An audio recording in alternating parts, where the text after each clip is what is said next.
Bonsoir Pascal. Bonsoir Lydia. Achterland, l'une des pièces maîtresses donc de Anne-Thérèse de Kersmaker. Le Festival d'automne consacre donc un programme spécial à la chorégraphe belge. Oui, alors vous allez pouvoir voir 11 pièces de son répertoire parce que Anne-Thérèse de Kersmaker, comme on dit en Belgique, c'est 35 années de chorégraphie non interrompue depuis Moudra à l'école de Béjar où elle a appris la danse jusqu'à la création de sa propre école, de sa propre compagnie d'abord, pardon, qui s'appelle Rosas, et puis de son école. Donc voilà, chez nous, c'est vraiment une star de la danse belge.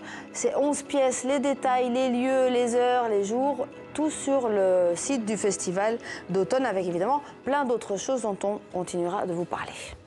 Andrei Kourkov, le plus grand écrivain ukrainien russophone, était de passage à Paris. Vous l'avez rencontré? Oui, alors vous vous souvenez peut-être de Pingouin, qui est son best-seller mondial, traduit dans toutes les langues. Kourkov est né dans une famille communiste, mais lui a toujours été contre le parti. Il est très critique aujourd'hui encore contre Poutine, surtout depuis la crise ukrainienne, puisqu'il vit à Kiev. Alors son dernier roman, Vilnius, Paris, Londres, commence en Lituanie. Pourquoi en Lituanie? Eh bien parce que tout simplement, depuis 2007, la Lituanie fait partie de l'espace Schengen. Je vous en dis pas plus parce qu'on l'a rencontré ici à TV5. Alors, petite anecdote, il parle 7 langues, dont le japonais et dont le français. Et donc, l'interview a lieu en français. Écoutez.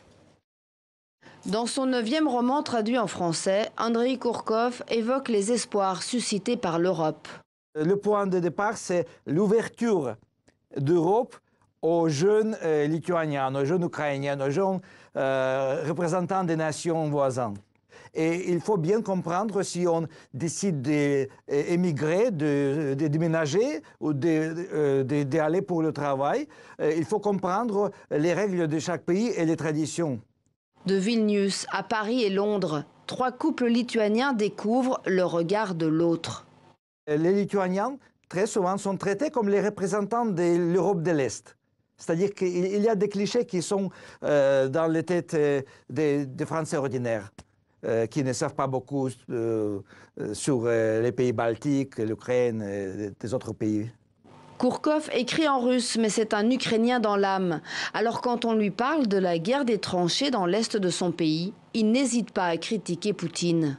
La meilleure chose, c'est bien sûr changer la politique en Russie et devenir leur-même plus pro-européenne, pro-civilisée, arrêter jouer avec des mensonges politiques et des fake news, devenir encore une fois un pays respecté par l'Europe et les États-Unis.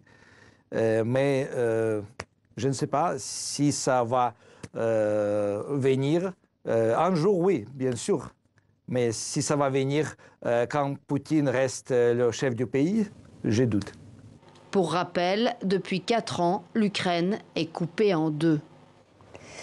Voilà, et donc on reste dans les livres avec cette information qui vient de tomber. Le Grand Prix du roman de l'Académie française vient d'être attribué et c'est Camille Pascal qui l'a obtenu pour un roman qui s'appelle L'été des 4 rois, paru chez Plomb. Et si vous vous en souvenez, c'était l'ancienne plume du président Sarkozy. Voilà. Et pour finir, un mot sur Banksy, ce mystérieux artiste, cette surprise. Oui, vous vous souvenez de ces enchères, oui, c'était à Londres le 18 octobre dernier, il y avait une petite surprise. Eh bien, regardez bien, l'œuvre de Banksy s'était autodétruite alors qu'elle venait d'être adjugée. Regardez, à la stupéfaction de la salle, tout le monde regarde. Alors hier matin à Paris, chez Arcurial, tout le monde s'attendait à ce qu'il se passe également quelque chose. Dans la salle, les portables étaient prêts et en fait, rien ne s'est passé. Alors écoutez l'adieu, écoutez le... C'est vous Olivier, à 50 000, j'adjuge. À 50 000, adjugé, 50 000, acheteur. Voilà, 50 000 €, rien par rapport aux millions dépensés, oui, pour la petite fille au ballon qui s'était autodétruite dans une broyeuse installée dans le cadre de... voilà, allez comprendre, les mystères de l'art contemporain sont C'est ça. très mystérieux. Merci Pascal.